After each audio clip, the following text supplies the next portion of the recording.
Chapter 4, in which Sophie discovers several strange things. When Sophie woke up, daylight was streaming across her. Since Sophie remembered no windows at all in the castle, her first notion was that she had fallen asleep trimming hats and dreamed of leaving home. The fire in front of her had sunk to rosy charcoal and white ash, which convinced her that she had certainly dreamed there was a fire demon. But her very first movements told her that there were some things she had not dreamed. There were sharp cracks from all over her body. "Ow," she exclaimed. "I ache all over." The voice that exclaimed was a weak, cracked piping. She put her knobby hands to her face and felt wrinkles. At that, she discovered she had been in a state of shock all yesterday. She was very angry with the Witch of the Waste for doing this to her. Hugely, enormously angry. "Sailing into shops and turning people old," she exclaimed. "Oh, what I won't do to her." Her anger made her jump up in a salvo of cracks and creaks and hobble over to the unexpected window. It was above the workbench. To her utter astonishment, the view from it was a view of a dockside town. She could see a sloping, unpaved street lined with small, rather poor-looking houses and masts sticking up beyond the roofs. Beyond the masts, she caught a glimmer of the sea, which was something she had never seen in her life before. "Wherever am I?" Sophie asked the skull standing on the bench. "I don't expect you to answer that, my friend," she added hastily, remembering that this was a wizard's castle, and turned round to take a look at the room. It was quite a small room, with heavy black beams in the ceiling. By daylight, it was amazingly dirty. The stones of the floor were stained and greasy, ash was piled within the fender, and cobwebs hung in dusty droops from the beams. There was a layer of dust on the skull. Sophie absently wiped it off as she went to peer into the sink beside the workbench. She shuddered at the pink and gray slime in it, and the white slime dripping from the pump above it. Howl obviously did not care what squalor his servants lived in. The rest of the castle had to be beyond one or other of the 4 low black doors in the room. Sophie opened the nearest, in the wall beyond the bench. There was a large bathroom beyond it. In some ways, it was a bathroom you might normally find only in a palace, full of luxuries such as an indoor toilet, a shower stall, an immense bath with clawed feet, and mirrors on every wall. But it was even dirtier than the other room. Sophie winced from the toilet, flinched at the color of the bath, recoiled from the green weed growing in the shower, and quite easily avoided looking at her shriveled shape in the mirrors, because the glass was plastered with blobs and runnels of nameless substances. The nameless substances themselves were crowded onto a very large shelf over the bath. They were in jars, boxes, tubes, and hundreds of tattered brown packets and paper bags. The biggest jar had a name. It was called drying powder in crooked letters. Sophie was not sure whether there should be a D in that or not. She picked up a packet at random. It had skin scrawled on it, and she put it back hurriedly. Another jar said eyes in the same scrawl. A tube stated, "For decay." "It seems to work too," Sophie murmured, looking into the white wash basin with a silver. Water ran into the basin. When she turned a blue-green knob that might have been brass and washed some of the decay away, Sophie rinsed her hands and face in the water without touching the basin, but she did not have the courage to use drying powder. She dried the water with her skirt and then set off to the next black door. This one opened onto a flight of rickety wooden stairs. Sophie heard someone move up there and shut the door hurriedly. It seemed only to lead to a sort of loft anyway. She hobbled to the next door. By now she was moving quite easily. She was a hale old woman, as she had discovered yesterday. The third door opened into a poky backyard with high brick walls. It contained a big stack of logs and higgledy-piggledy heaps of what seemed to be scrap iron, wheels, buckets, metal sheeting, wire, mounted almost to the tops of the walls. Sophie shut that door too, rather puzzled, because it did not seem to match the castle at all.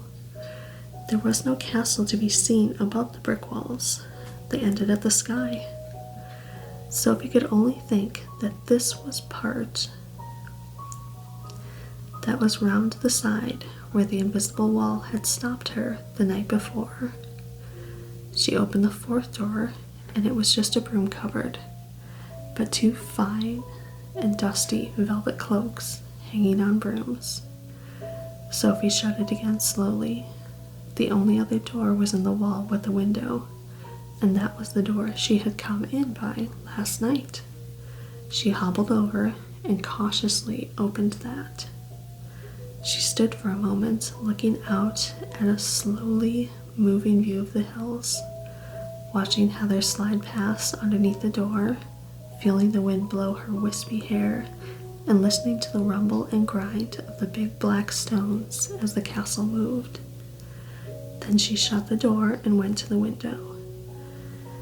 There was the seaport town again. It was no picture. A woman had opened a door opposite and was sweeping dust into the street. Beyond that house, a grayish canvas sail was going up a mast in brisk jerks, disturbing a flock of seagulls into flying round and round again against the glimmering sea. "I don't understand," Sophie told the human skull. Then, because the fire looked almost out, she went and put a couple of logs and raked away some of the ash.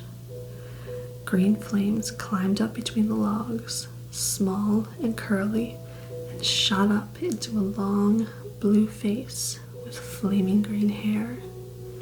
"Good morning," said the fire demon. "Don't forget, we have a bargain." So none of it was a dream. Sophie was not much given to crying, but she sat in the chair for quite a while, staring at a blurred and sliding fire demon, and did not pay much attention to the sounds of Michael getting up until she found him standing beside her, looking embarrassed and a little exasperated. "You're still here," he said. "Is something the matter?" Sophie sniffed. "I'm old," she began, but it was just as the witch had said and the fire demon had guessed. Michael said cheerfully, "Well, it comes to us all in time. Would you like some breakfast?" Sophie discovered she was a very hale old woman indeed. After only bread and cheese at lunchtime yesterday, she was ravenous. "Yes," she said. When Michael went to the closet in the wall, she sprung up and peered over his shoulder to see what there was to eat. "I'm afraid there's only bread and cheese," Michael said rather stiffly.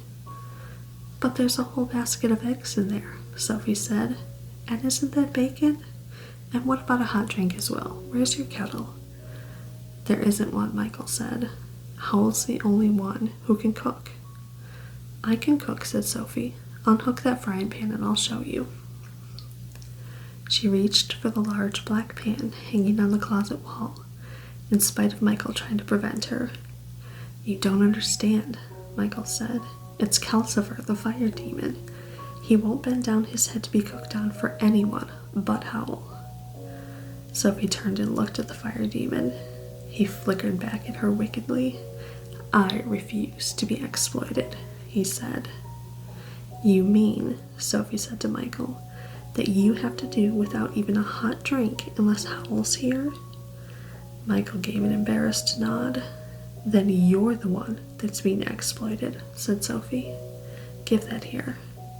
She wrenched the pan from Michael's resisting fingers, plunked the bacon into it, and popped a handy spoon into the egg basket, and marched with the lot to the fireplace. "Now, Calcifer," she said, "let's have no more nonsense. Bend down your head." "You can't make me," cackled the fire demon. "Oh, yes, I can," Sophie crackled back, with the ferocity that had often stopped both her sisters in mid-fight. "If you don't, I shall pour water on you, or I shall pick up the tongs and take away both your logs," she added, as she got herself creakingly onto her knees by the hearth. Then she whispered, "Or I can go back on our bargain, or tell Howl about it, can't I?" "Oh, curses," Calcifer spat. "Why did you let her in here, Michael?" Sulkily, he bent his blue face forward until all that could be seen of him was a ring of curly green flames dancing on the logs. "Thank you," Sophie said, and slapped the heavy pan onto the green ring to make sure Calcifer did not suddenly rise up again. "I hope all your bacon burns," Calcifer said, muffled under the pan. Sophie slapped slices of bacon into the pan. It was good and hot. The bacon sizzled, and she had to wrap her skirt round her hand to hold the handle. The door opened, but she did not notice because of the sizzling. "Don't be silly," she told Calcifer, "and hold still because I want to break the eggs." "Oh, hello, Howl," Michael said helplessly. Sophie turned round at that rather hurriedly. She stared. The tall young fellow in a flamboyant blue and silver suit, who had just came in, stopped in the act of leaning a guitar in the corner. He brushed the fair hair from his long, rather curious glass-green eyes and stared back. His long, angular face was perplexed. "Who on earth are you?" said Howl. "Where have I seen you before?" "I'm a total stranger," Sophie lied firmly. After all, Howl had only met her long enough to call her a mouse before, so it was almost true. She ought to have been thanking her stars for that lucky escape she had had then, she supposed. But, in fact, her main thought was, "Good gracious, Wizard Howl is only a child in his 20s for all his wickedness." It made such a difference to be old, she thought, as she turned the bacon over in the pan. She would rather have died than let this overdressed boy know she was the girl he had pitied on May Day. Hearts and souls did not enter into it. Howl was not going to know. "She says her name's Sophie," Michael said. "She came in last night." "How did she make Calcifer bend down?" said Howl. "She bullied me," Calcifer said in a piteous, muffled voice from under the sizzling pan. "Not many people can do that," Howl said thoughtfully. He propped his guitar in the corner and came over to the hearth. The smell of hyacinths mixed with the smell of bacon as he shoved Sophie firmly aside. "Calcifer doesn't like anyone but me to cook on him," he said, kneeling down and wrapping one trailing sleeve round his hand to hold the pan. "Pass me 2 more slices of bacon and 6 eggs, please, and tell me why you've come here." Sophie stared at the blue jewel hanging from Howl's ear as she passed him egg after egg. "Why I came, young man," she said. It was obvious after what she had seen at the castle. "I came because I'm your new cleaning lady, of course." "Are you indeed?" Howl said, cracking the eggs one-handed and tossing the shells amongst the logs, but Calcifer seemed to be eating them with a lot of snarling and gobbling. "Who says you are?" "I do," said Sophie, and she added piously, "I can clean the dirt from this place, even if I can't clean you from your wickedness, young man." "Howl's not wicked," Michael said. Yes, I am, Howl contradicted him. You forgot just how wicked I'm being at the moment, Michael. He jerked his chin at Sophie. If you're so anxious to be of use, my good woman, find some knives and forks and clear the bench. There were tall stools under the workbench, and Michael was pulling them out to sit on and pushing aside all the things on top of it to make room for some knives and forks he had taken from a drawer in the side of it. Sophie went to help him. She had not expected Howl to welcome her, of course, but he had not even so far agreed to let her stay beyond breakfast. Since Michael did not seem to need help, Sophie shuffled over to her stick and put it slowly and showingly in the broom cupboard. When that did not seem to attract Howl's attention, she said, "You can take me on for a month's trial if you like." Wizard Howl said nothing but, "Plates, please, Michael," and stood up holding the smoking pan. Calcifer sprang up with a roar of relief and blazed high in the chimney. Sophie made another attempt to pin the wizard down. "If I'm going to be cleaning here for the next month," she said, "I'd like to know where the rest of the castle is. I can only find this one room and the bathroom." To her surprise, both Michael and the wizard roared with laughter. It was not until they had almost finished breakfast that Sophie discovered what had made them laugh. Howl was not only hard to pin down, he seemed to dislike asking any questions at all. Sophie gave up asking him and asked Michael instead. "Tell her," said Howl. "It will stop her pestering." "There isn't any more of the castle," Michael said, "except what you've seen and 2 bedrooms upstairs." "What?" Sophie exclaimed. Howl and Michael laughed again. "Howl and Calcifer invented the castle," Michael explained, "and Calcifer keeps it going. The inside of it is really just Howl's old house in Port Haven, which is the only real part." "But Port Haven's miles down near the sea," Sophie said. "I call that too bad. What do you mean by having that great ugly castle rushing about the hills and frightening everyone in Market Shipping to death?" Howl shrugged. "What an outspoken old woman you are. I've reached the stage of my career when I need to impress everyone with my power and wickedness. I can't have the king thinking well of me. And last year I offended someone very powerful, and I need to keep out of their way." It seemed a funny way to avoid someone, but Sophie supposed wizards had different standards from ordinary people, and she shortly discovered that the castle had other peculiarities. They had finished eating, and Michael was piling the plates in the slimy sink beside the bench when there came a loud, hollow knocking at the door. Calcifer blazed up. "Kingsbury door." Howl, who was on his way to the bathroom, went to the door instead. There was a square wooden knob above the door, set into the lintel, with a dab of paint on each of its 4 sides. At that moment, there was a green blob on the side at the bottom, but Howl turned the knob round so it had a red blob downward before he opened the door.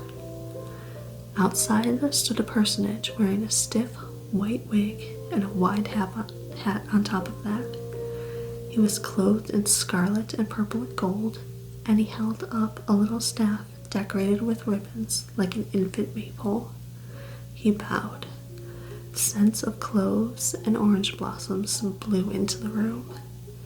"His Majesty the King presents his compliments and sends payment for 2,000 pairs of 7-league boots," the person said.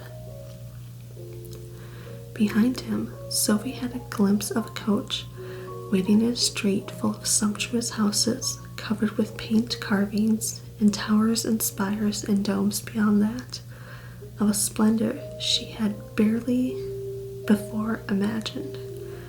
She was sorry it took so little time for the person at the door to hand over a long, silken, clinking purse, and for Howl to take that purse, bow back, and shut the door. Howl turned the square knot back so the green blob was downward again and stowed the long purse in his pocket. Sophie saw Michael's eyes follow that purse in an urgent, worried way. Howl went straight to the bathroom after, calling out, "I need hot water in here, Calcifer," and was gone for a very long time. Sophie could not restrain her curiosity.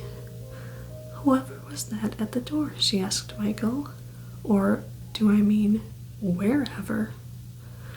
"That door gives on Kingsbury," Michael said, "where the king lives. I think that man was the chancellor's clerk. And," he added worriedly to Calcifer, "I do wish he hadn't given Howl all that money." "Is Howl going to let me stay here?" Sophie asked. "If he is, you'll never pin him down," Michael answered. "He hates being pinned down to anything."